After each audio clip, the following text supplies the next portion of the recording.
Ukraine, un an après, édition spéciale de À l'affiche pour comprendre comment les artistes ukrainiens vivent cette guerre. Bienvenue à tous et bonjour à mon invité Ihor Mostovoy. Bonjour. Merci beaucoup d'être Bonjour. avec nous. Vous êtes chanteur d'opéra, vous êtes né à Mariupol en Ukraine, que vous avez quitté pour vos études de musique au Canada avant de faire le tour des plus grands opéras du monde, de Paris à Singapour, en passant par Philadelphie.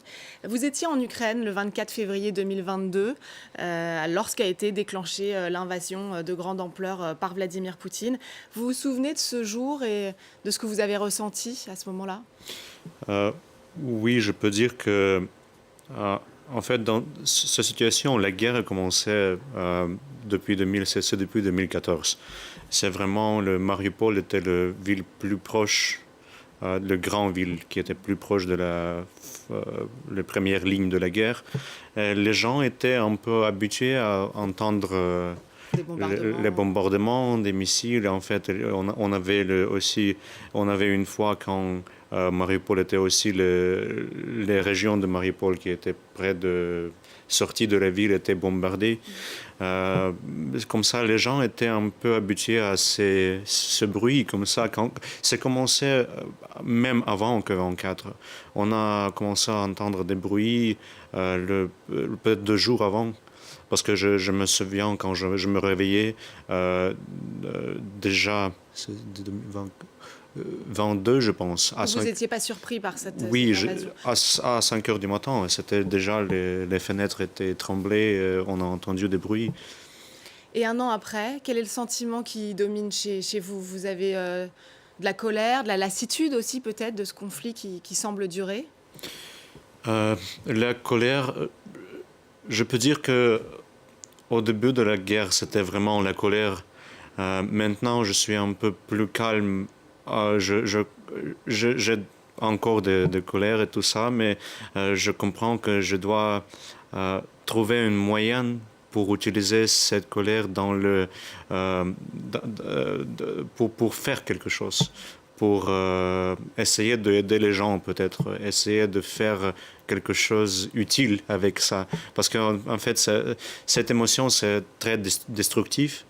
Et je ne veux pas être détruit par quelque chose comme ça. Et vous utilisez votre art, on va en parler ensemble. Mais c'est vrai que malgré les conflits en Ukraine, certains artistes ukrainiens ont décidé de rester dans le pays et continuent de créer, comme le street artiste Gamlen Zinkivsky, qui peint les murs de sa ville natale, Kharkiv, encore aujourd'hui sous la menace de frappes russes. Regardez ce reportage de Mélina Huet et Luc Schrago. Alors qu'il déambule dans les rues de sa ville de toujours, le street artiste Gamlet Zinkivsky revient sur près d'1 an de guerre, à travers quelques-unes de ses peintures éphémères. Là où la Russie a laissé des stigmates de bombes à fragmentation, il transforme l'horreur en œuvre d'art. J'ai vu ces traces sur l'asphalte et je me suis dit qu'elles ressemblaient beaucoup à des fleurs. Donc j'en ai fait une série avec différentes légendes. C'est ce genre de fleurs que nous avons maintenant ici. Mais les frappes n'ont pas uniquement laissé des traces sur les trottoirs de Kharkiv. La prochaine œuvre que je veux vous montrer est consacrée à mon rêve de nuit calme. Parce que pendant la période où j'ai peint cette œuvre, je m'endormais pendant les bombardements. Je me réveillais la nuit à cause des bombardements et le matin commençait généralement par des bombardements. Plusieurs pays où il expose ses œuvres lui ont proposé le statut de réfugié, mais Gamlet a toujours refusé de quitter son pays. Un temps exilé à l'ouest de l'Ukraine, il a regagné sa ville natale en mai pour en faire un musée à ciel ouvert, en hommage à la résistance de ses compatriotes face aux Russes. Voilà, l'art comme forme de résistance en Ukraine, mais en exil, comme vous, Ihor Mostovoy, puisque vous avez un peu fui la guerre, vous vivez maintenant en France et vous faites entendre votre voix, c'est le cas de le dire, depuis l'étranger. Comment est-ce que vous aidez vos compatriotes ? Avec des concerts, par exemple, de soutien ? Oui, avec mes collègues, c'est pas juste moi qui est dans ces concerts, c'est aussi des pianistes. Par exemple, sur la vidéo, vous voyez le pianiste Olga Dubinska qui est aussi à Paris et qui fait beaucoup pour aider les gens en Ukraine. Et on essaie de faire ces concerts et de trouver les moyens pour donation, pour aider les gens civils, les soldats. En fait, il y a beaucoup organisation, ça dépend sur quel... par exemple, si le théâtre veut faire envoyer l'argent pour une organisation qui est déjà là, qui le connaît. Pour moi, quand je choisis, j'envoie à un centre de bénévoles à Odessa.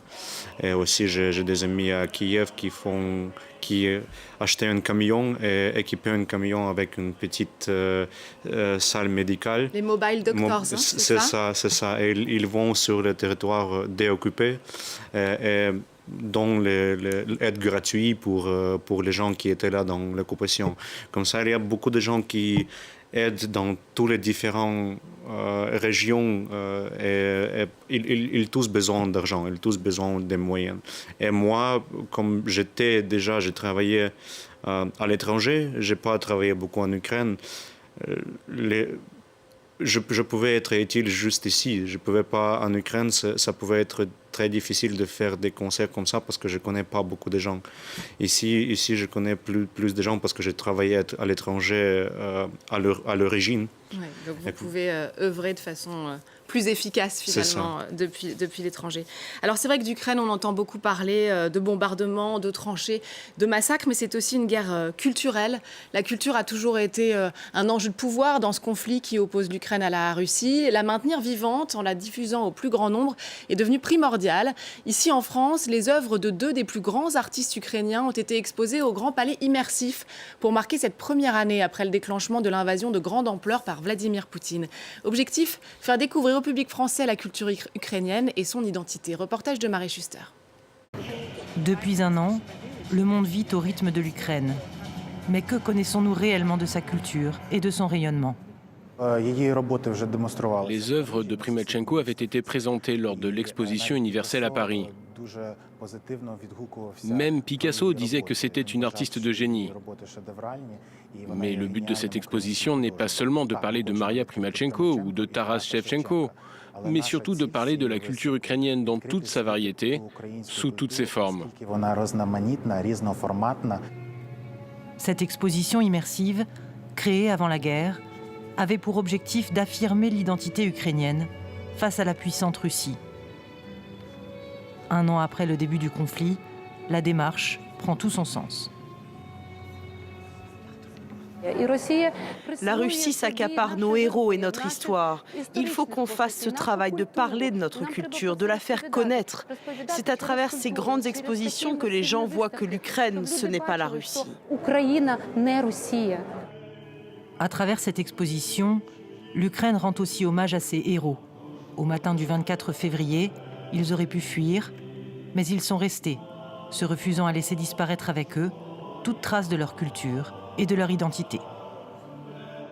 Voilà, protéger la culture ukrainienne. C'est vrai qu'au début du conflit, notamment, des voix se sont élevées appelant au boycott d'artistes russes qui ne pouvaient plus se produire dans de grandes salles à l'étranger. Vous, je crois, Igor Mostovoï, vous avez choisi, par exemple, de ne plus interpréter les pièces du répertoire russe. Oui, c'est ça. C'est un choix personnel aussi, parce que je viens de Mariupol où la majorité des gens parlaient russe. Russe, bien sûr. Oui, et après l'invasion, la Russie a tué les mêmes gens qui parlaient la même langue que la Russie a parlé. Et dans tous les propagandes, ils parlent qu'on est venu en Ukraine pour protéger en fait ces gens. Mais comment vous protégez les gens quand vous tuez les gens qui parlent la même langue que vous? C'est aussi un choix politique, évidemment. L'UNESCO a confirmé que 241 sites culturels ukrainiens ont été endommagés depuis le 24 février 2022. Le centre historique d'Odessa en Ukraine a été récemment inscrit sur la liste du patrimoine mondial en péril. On se souvient aussi des images du théâtre de Mariupol. Vous parliez de votre ville natale qui était éventrée par les bombardements. Vous êtes inquiet pour le patrimoine culturel ukrainien? Bien sûr, bien sûr. On peut dire que, bien sûr, cette guerre était commencée par Vladimir Poutine, mais c'est déjà pendant beaucoup de temps avant Vladimir Poutine que la culture ukrainienne est répressée. En fait, et même dans le temps de Tchaïkovski, quand il avait communication avec un compositeur ukrainien qui s'appelle Mykola Lysenko. Lysenko a écrit une opéra qui s'appelle Taras Bulba et Tchaïkovski était au fond de cet opéra. Et il a dit que... il a écrit que je veux qu'on fasse cet opéra à Moscou, mais cet opéra doit être joué en russe. Et comme ça, vous voyez cet exemple de répression dans quelque sens. Peut-être pas par Tchaïkovski, parce que Tchaïkovski peut-être pouvait pas faire autrement. Mais par le pouvoir russe, par le pouvoir soviétique. Et maintenant, ça s'enchaîne.